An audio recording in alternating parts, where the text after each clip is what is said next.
Just because you see the world that way doesn't mean other people do. And when you take it personally that someone is doing something intentionally simply because they're doing it differently than how you would have done it in a particular situation, you are always going to hurt your own feelings, unfortunately.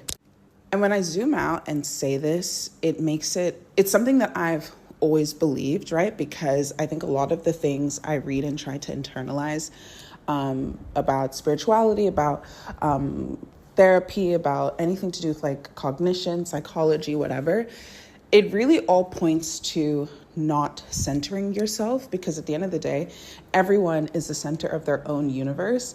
And when you assume that someone did something to intentionally hurt you, when really they did something that was beneficial or simple, or frankly just did not consider you in the moment because they are the center of their own universe and you are peripheral to that, when you don't acknowledge that, you end up hurting your own feelings. But when you apply that to specific things that actually do hurt your feelings, and it's like, oh shit, you're right, I was doing that.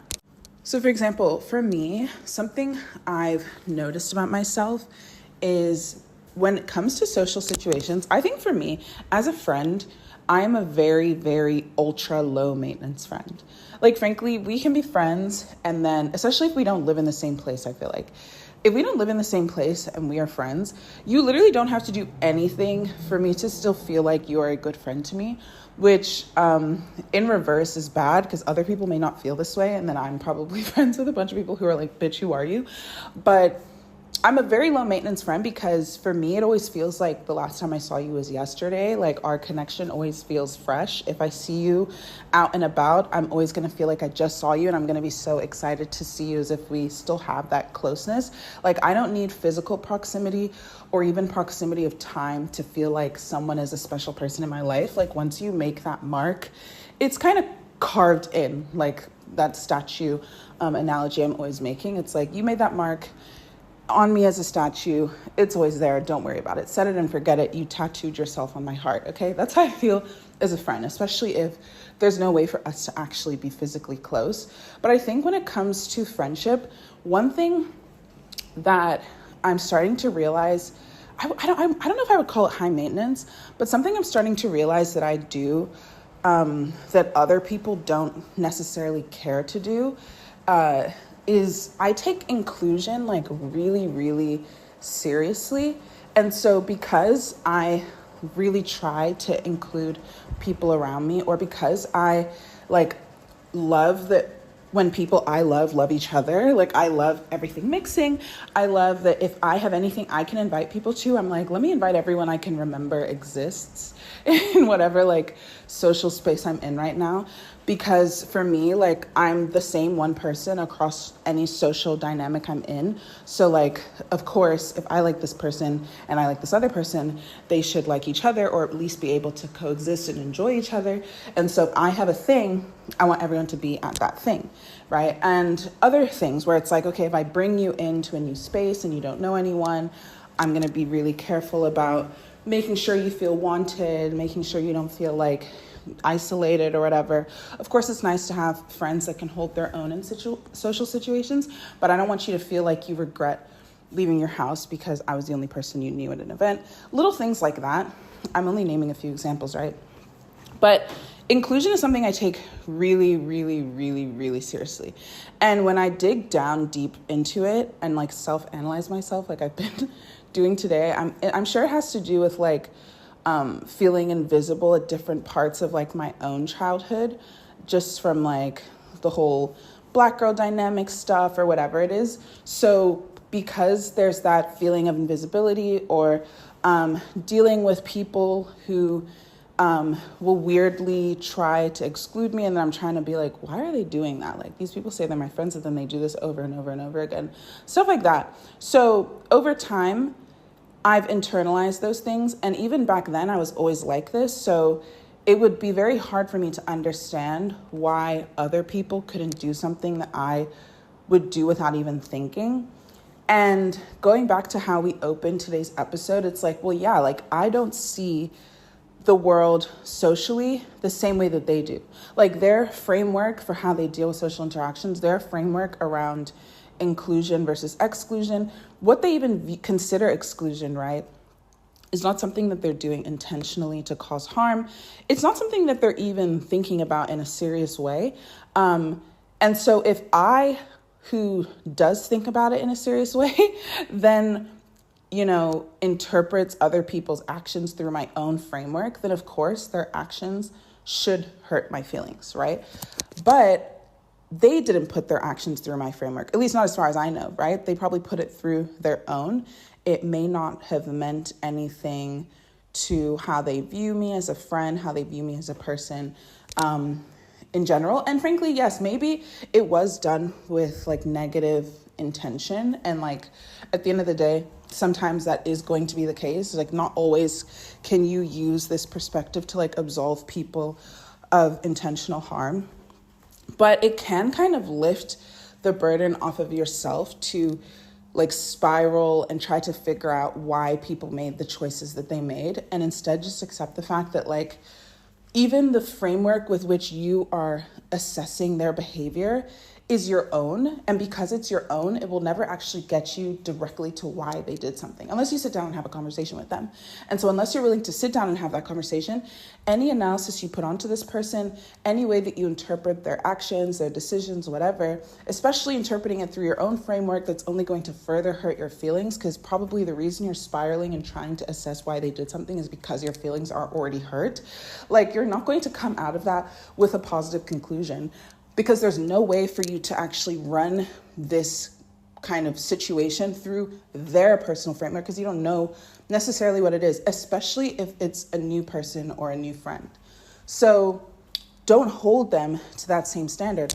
All you have to do then, right, is react to the end conclusion. And the way that you react to that without kind of ruining things, quote unquote, is like, first of all, you want to see if it's a repeat pattern.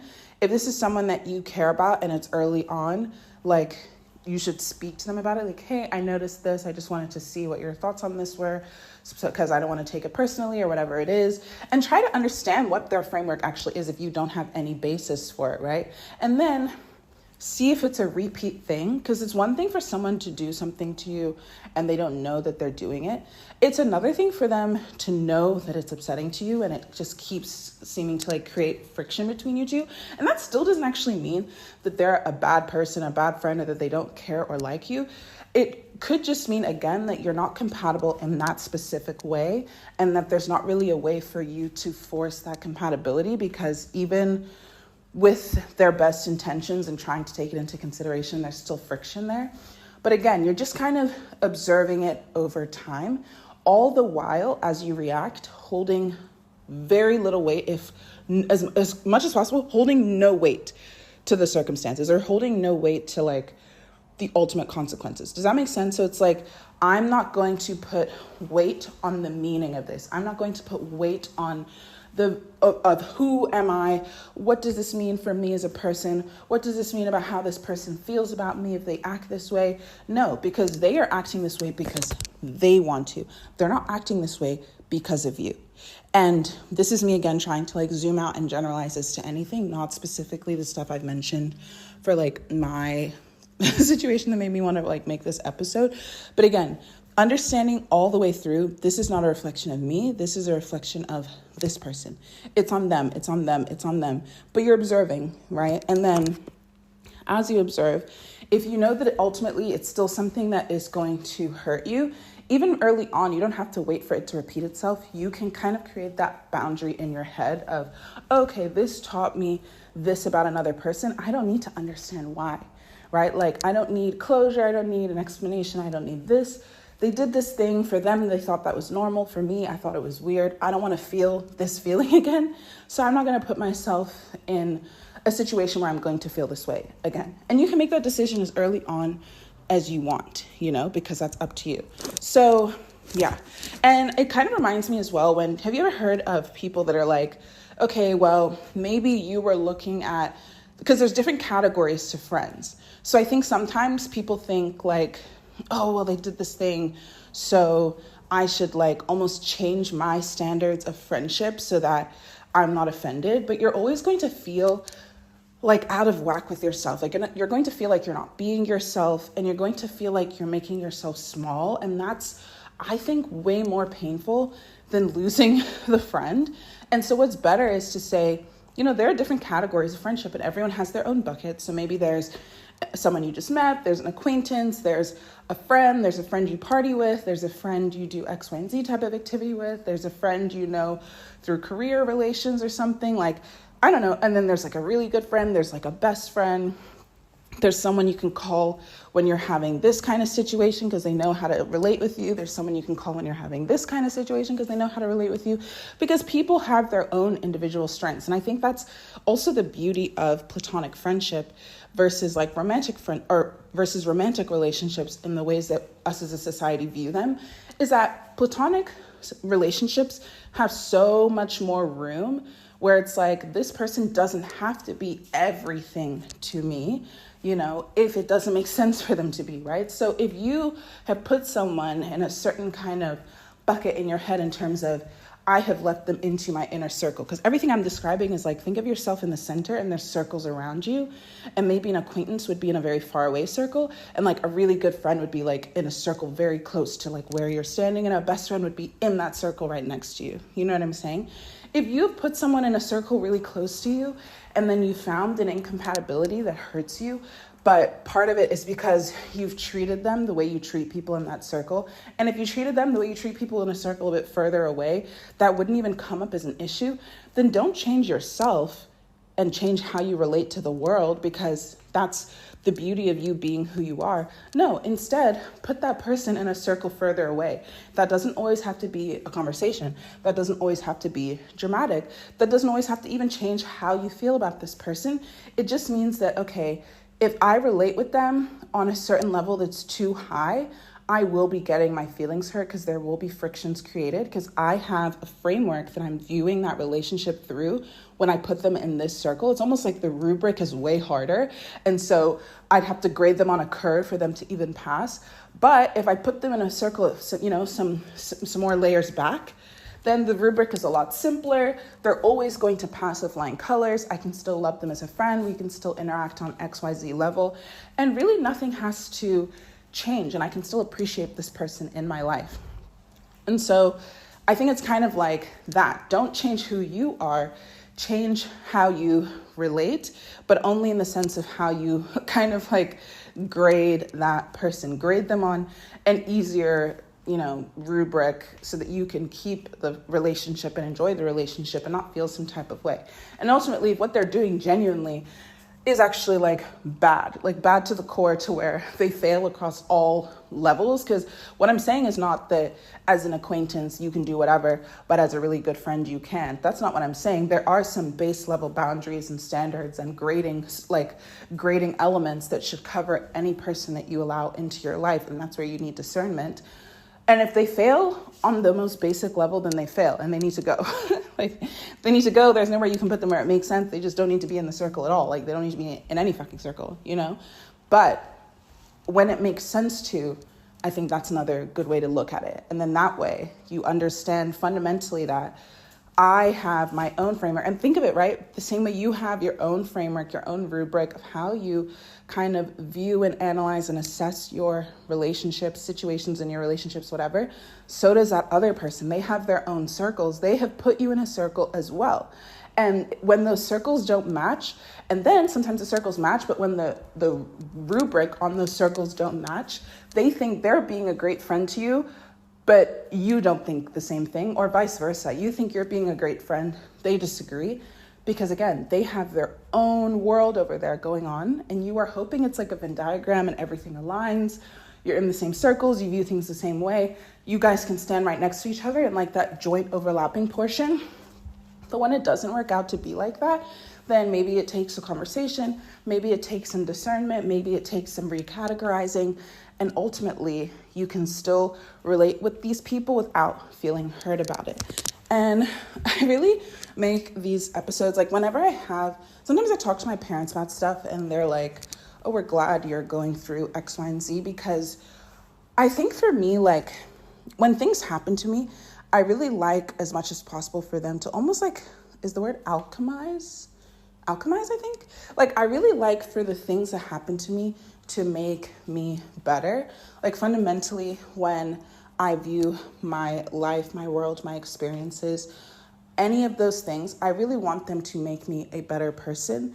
And I take it really seriously that, you know, I learn from the things that are in front of me. I learn why something hurts my feelings. I learn from the situation. I don't want things to just I don't want to just get stabbed and be like, damn, that shit hurt. And then like not know why I was stabbed, who stabbed me, what for, and then like keep getting stabbed. Like, no, I want to know why this person stabbed me. I want to learn some self-defense. I want to think critically. Next time, like they try to stab me, it's like, and I stop the knife, you know what I mean, from happening. And then really make, almost like, yeah, now it's like, okay, I'm not just mastered self-defense. I want to understand the actual core elements to mastering self-defense. I can bring it to other people, and that way you don't have to get stabbed in the first place.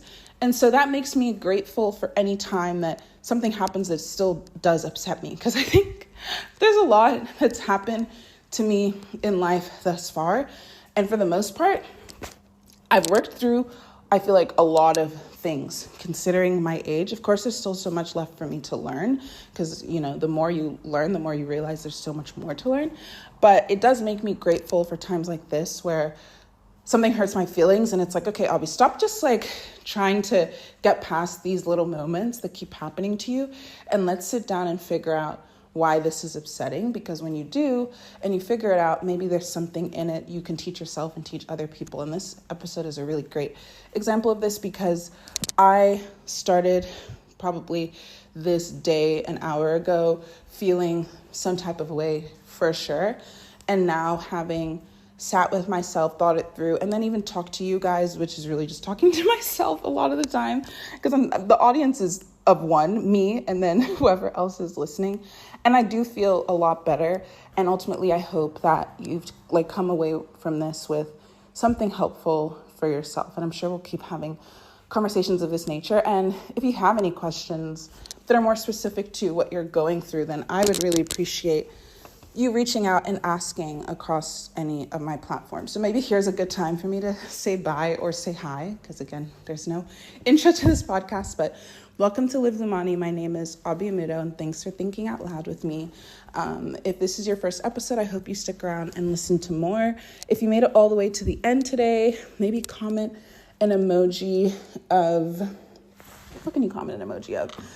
I always look around my room and pick random stuff. Maybe comment an emoji related to medicine. If you haven't done it today, don't forget to take your meds, or something related to a beverage. My room is really gross. I should clean up the space.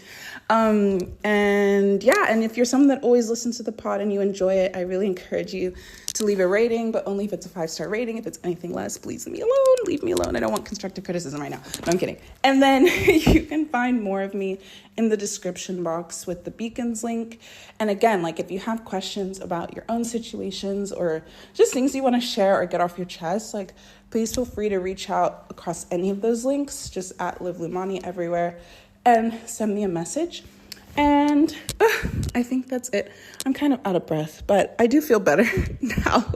I feel I wasn't going to go scorched earth, but I was like, damn, everyone has me in my feelings. I'm distracted from work, which is the ultimate thing that gets me irritated, is when I feel a little bit emotionally off and I'm okay, let me go regulate for a few minutes. And if it doesn't work well, or I can't be productive after that, I'm extra irritated at whatever irritated me. But we got past it, you guys. So we're going to still have a great day. And I hope you guys do too. Love you so much. And I'll see you next time. Mwah.